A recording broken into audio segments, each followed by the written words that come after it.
Here again, welcome to Gritty Trail. We got another good podcast ready. We're starting a little series. It's called The Life of Gritty.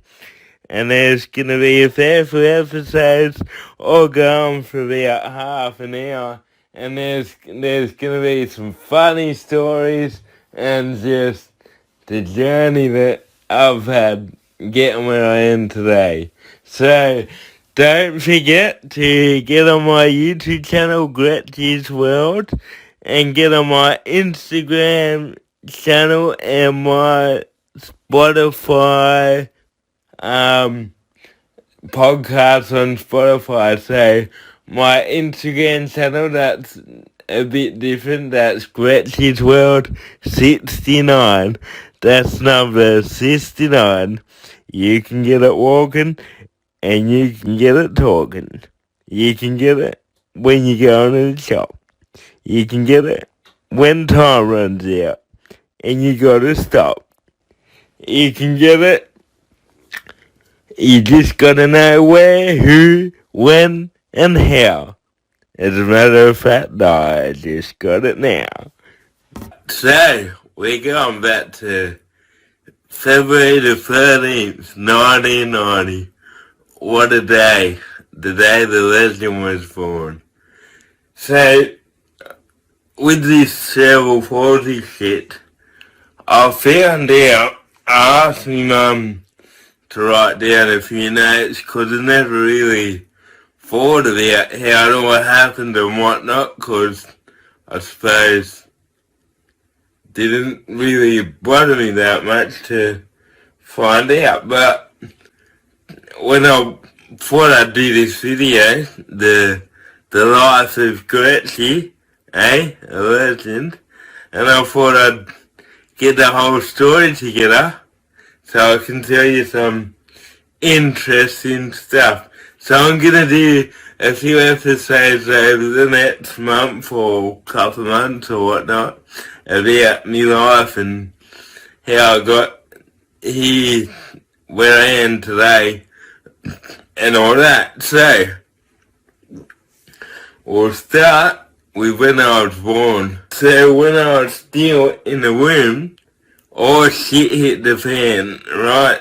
And I was probably going to Liverpool Hospital to be born, to enter the world. When all the complications started, they took me from Liverpool and took me out to Prince Alfred Hospital. So when I was born, I couldn't breathe for about 10 minutes.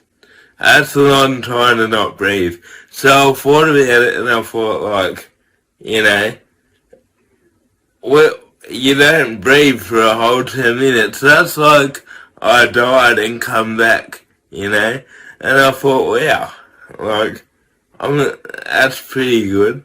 Like, it took Jesus, 3 days to come back from the death. I did it all in 10 minutes. How good's that? Record time. I was thinking, shit, why didn't you and Dad should have got me into, deep water diving, anyway. So when I couldn't breathe, my airways were closed. They got me out to Prince Alfred Hospital, right? They stuck this tube down my neck. It's called tracheal intubation, and they stick like some tube down your neck to help with your breathing and that, and yeah, that would have been pretty uncomfortable, I reckon. The old tube. Now I've got a theory about the old death and I think what happened with the 10-minute pin, I died for 10 minutes. I think back then you had Batmania, right? Batman 89 come out at the movies in I think it was July. 18th of July it hit the screens in the cinemas. 18th of July 1989, right? And Batman 89 was like the biggest Batman movie ever. Everyone was talking about Batman 89. Everyone had Batman t-shirts, Batman hats. It was Batmania, that's what they called it, Batmania, right? And I reckon, so I would have been conceived about August or something, because it's like 9 months till February when I was born. And I think when I was in the womb, I kept hearing about this Batman 89, right? And I thought, fuck, I gotta see this movie, you know? And I think that's why I had the whole 10-minute, I couldn't breathe in that, cause I think, like, when it got to January, I've been waiting like 8 months hearing about this Batman movie, and I've never seen it yet. And I think when I was finally coming out of the womb to see this Batman 89, I was pretty much dying to get out of there just so I could watch Michael Keaton in Batman 89. So I think that's that's what the whole episode was about, right? So after all this, insanity in me throat to the breathing, I was actually having a lot of seizures, right? And the seizures lasted 2 weeks. And then they obviously fixed that up. And then they transferred me back to Liverpool from Prince Alfred Hospital. So after all that, when I was about 2 years old, they sent me to these classes that were called conductive education classes, and they were like, it was kind of like OT today, like therapy. They give you toys, and you had to grab them and pick them up, play them, get your hands working. You practice like grabbing a bottle and drinking out of the bottle with 2 hands. They give you food, you had to pick up the food and eat it, filling your mouth.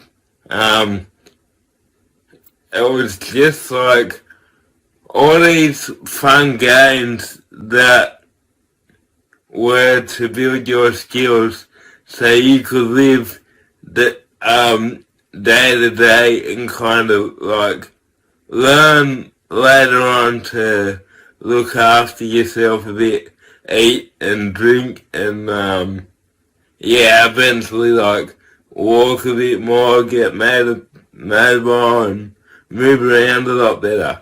So I did when I was about 2 years old, and I think I went there a couple of times a week. So the exercises, the physio and all that with other kids with disabilities as well, they all went there, and they did all kinds of games to help their movement and help their everyday skills and living. Not long after that, we'll jump ahead a couple of years. So when I was about 3 or 4, I'd say 4 or 5 actually, I was going to Rushmore preschool for a couple of days a week, and they also sent me to Beverly Park school as well. Now Beverly Park was like a little school that they've still got it now, and they had disabilities.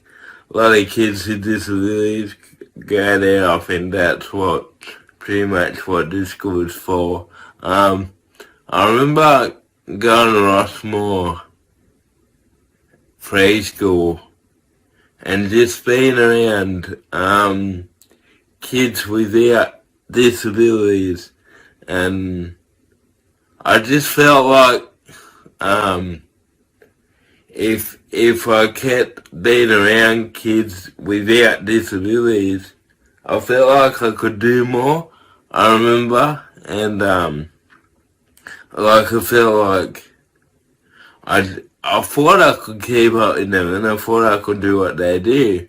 And I remember at Beverly Park, they'd drop you off at your house in a minibus. And I remember when I was a kid sitting in that minibus, and you know, there was a lot of kids that were worse off than me, like they were in wheelchairs, and some of them they couldn't talk, they couldn't do too much.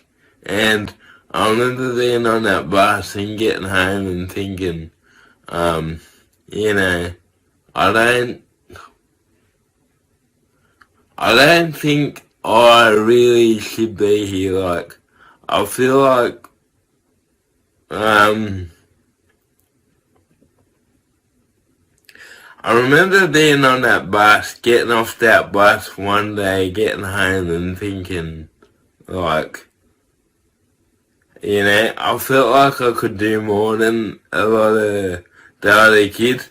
Not being, I don't mean it, not being an asshole or nothing, but I wasn't really an asshole because I was only like 3 or 4 years old, but I just remember thinking that if I was around kids that were kind of worse off than me, it would kind of hold me back. And I saw my sister's friends and all that, you know, I go with mum to drop her off at Bringelly School, and I'd see them do what they're doing. I remember thinking shit like, I just want to do what everyone else does and just be with everyone else and keep up with everyone else, and I think it was like, try and forget about this whole disability stuff, just so I can like, you know, I believed that I could do everything that they could do. I could play their games with them. And then I think I named Mum. I said, Mum, I want to go to Bringelly School. I don't want to go to you know, Beverly Hills anymore. And I think Mum had to do a fair bit to get me into Bringelly. And back then, all the buildings, all the classrooms in Bringelly School had stairs in them, right? And I couldn't walk till I was about 8 years old. Before that, I was in a walking frame, and I was all wobbly and that, you know. So a lot of the mums at Bringelly School was like a little country town back then. Everyone knew each other, and everyone was just good Aussies, you know. They were just real nice people. It was mainly or Aussie, Maltese, or Italians, all that kind of stuff. And all the mums, they all got together and they fundraised,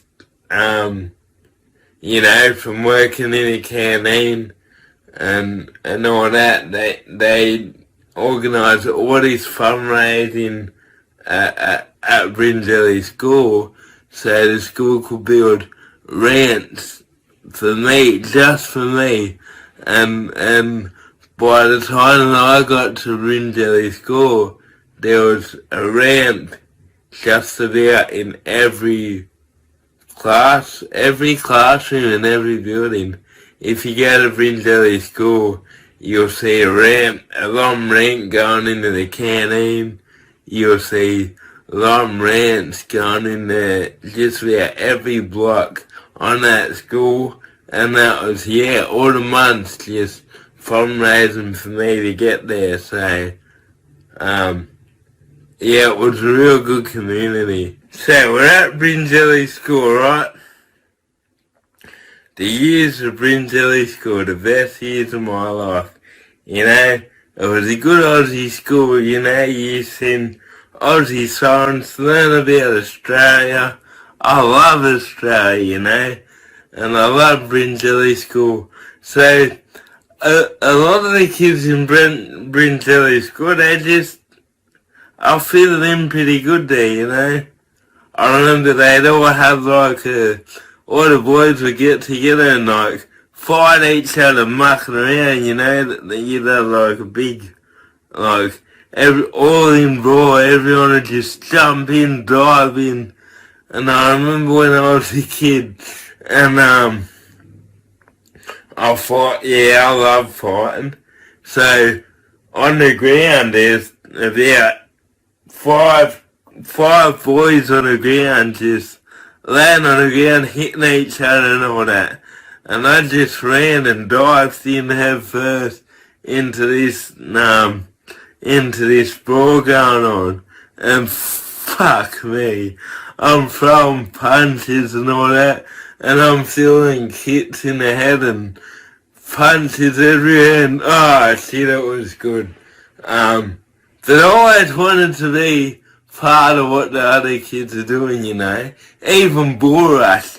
I remember playing bull rush, and every time I played bull rush, I'd shit myself, cause I couldn't run that quick, and you're in the middle of the, you know, you got a wall, you got two walls opposite each other, and I'm pretty sure bull rush was when you have say you had your two walls opposite each other, and you had a few people in the middle, and you had to run from one wall to the other wall without getting tagged by them people in the middle.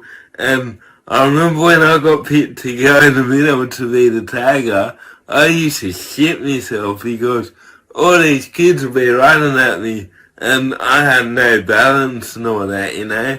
And a couple of times, I think they cleaned me out and all that, you know. So, I used to be scared, but I liked the feeling of being scared, cause it was a challenge, you know. I never get scared and then go, nah, I don't want to do it. It was always, when I was scared, it was telling me, come on, go for it, push it, you know. Get involved. It's gonna make you better, right? So, the kids were real good to me in Bringelly. Alright, I go to the toilet, you know, and they built me my own little toilet block, right? And, you know, the toilet they built me, cause I was a little skinny kid back then, I was real skinny. And I was small, I was one of the smallest kids in the class. And, I remember I'd go there and I'd be sitting on the toilet, and then my ass would cave in the toilet cause I was that small, and I'd be in the toilet like that, and the toilet would be up to here on my chest, and I'm stuck in the toilet, and I'd be yelling out to, it was Mrs. Webber, she was my teacher's age. She used to write for me in the class, and I'd be stuck, folded up in this toilet, Mrs. Webber, and I'd be yelling out for about half an hour till she come and got me out of the toilet. Shit, it was funny. Cross country out at Bringelly School. They were the best memories that I can remember, you know. I always took sport seriously. Cross country, when I didn't have my walking frame, they made me wear a helmet on my head in case I fall over and hit my head. I reckon it was overreacting really, cause I don't know, I suppose I did hit my head a fair bit when I was younger. But say you line up for the 100 meters and they go, alright, we're gonna give you a head start, so they let me start like. So they go, alright, we'll give you a head start, so they like, give me like 5 seconds in front of everyone else, or they might start me 10 meters ahead or whatnot, you know. And I remember doing 100 meters, and I was like, 30 meters, I was ran 30 meters from the start, and I was around halfway, and then I'd have like, all the other kids in the race would shoot past me, and even though I knew I lost that halfway, I didn't give a shit. I'd still try and run me hardest to the end. I always had to finish stuff. And all the mums and all the parents and all the teachers, they had to sit there for another 5 minutes, right? And they'd just be watching me and cheering me on, and I'd be finishing these 100 meters on my own, and I'd end up finishing it like 5 minutes after everyone else. And, you know, the whole Grinzelly school, they just, you know, they all got behind me, and I loved that school, and you know, that school was probably one of the best times of my whole life. So now, because it's Father's Day, I thought I'd do a little talk on my father, Sensei Raimondo. Now, when I was a kid, you know, the best memories of me and old Sensei, Raymond, was we used to sit together every rainy day and watch Batman cartoons. Oh, Batman the Animated Series. And I remember everyone that come over, me dad used to rave on them about how good these Batman cartoons were. He loved them, and every rainy day we'd sit there and watch hours of Batman the Animated Series. Another thing was when he'd take me to the building sites, because he was a bricklayer. And now and then I'd go to the building sites with him, and you'd sit around there and talk to all the older men, and they weren't older, they were all about 20 something, but I was about 6 at the time, and I used to like hanging out with the boys at the building site, you know, listening and talk a bit of shit. And there was always some dog running around, and wherever there was a dog, I was playing with him, because fuck, I love dogs. Tell you what, I did karate for a few years with him, and yeah, one of the best memories. But see, when we're all at home on a weekend, Dad'll go outside on the he'd go outside and do a bit of work outside on the house or whatnot, and say for an example he's fixing the door or whatever he's doing, he'd sit there swearing at the door for the whole time he's fixing it, right? Or he'd swear at something, swear at anything all day. So anyway, one day, me and my sister and my mum were inside, and I was in the arvo. And for about 3 hours we heard Dad, you know, just swearing his head off. Oh, fuck. For about 3 hours. And normally it was the norm, like, it was the norm to hear that from Dad. But this time he'd go on a bit more than usual.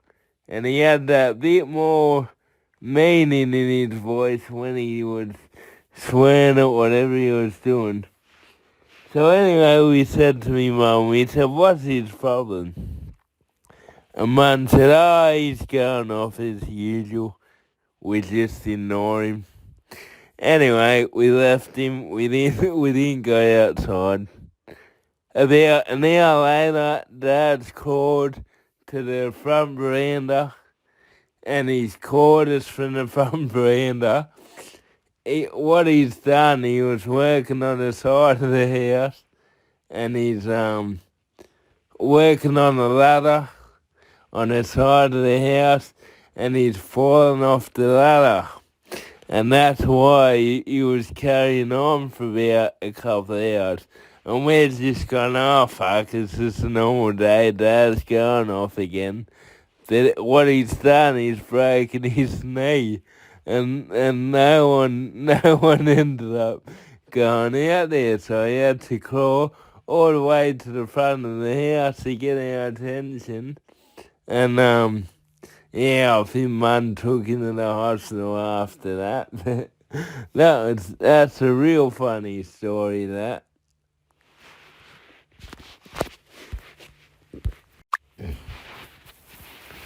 But another thing is that I reckon was pretty good. Dad loved Bruce Lee, and we used to, I won't say Dad loved, sounds like he's dead or something, he's still going. But Dad loves Bruce Lee. And anyway, so me and him would sit down when I was a kid, we watched Bruce Lee movies all day, you know.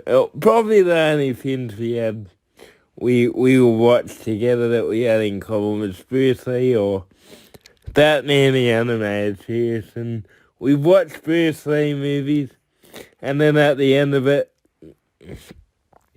I'd just walk over to him on the lounge, throw a few punches at him, and then he'd hold me down and lay on me and I couldn't move. And we probably used to do that every day on the lounge, you know. He'd get you and slap you around and roughing you up and allowing you had to push him off and use all your strength. So anyway, to get him back, I'd always wait till he was asleep on the lounge later on at night and just walk up to him, just start throwing left and right at him while he was asleep. I was only about 5 or whatnot, and yeah, it was, and I reckon that toughened me up a bit, you know, and he was pretty hard on you too. He was, and I think a lot of kids now, they lack a bit of discipline, and I definitely see it when I go to a lot of things with other kids with disabilities. I definitely see the difference in how I grew up and some of them how they grew up, and I definitely ended up a lot tougher for it. So anyway, I'll say, hey, old mate, happy Father's Day. And now, ladies and gentlemen, the moment we all have waited for is to hear the voice of Ray the Groom. Come on, let's make it one.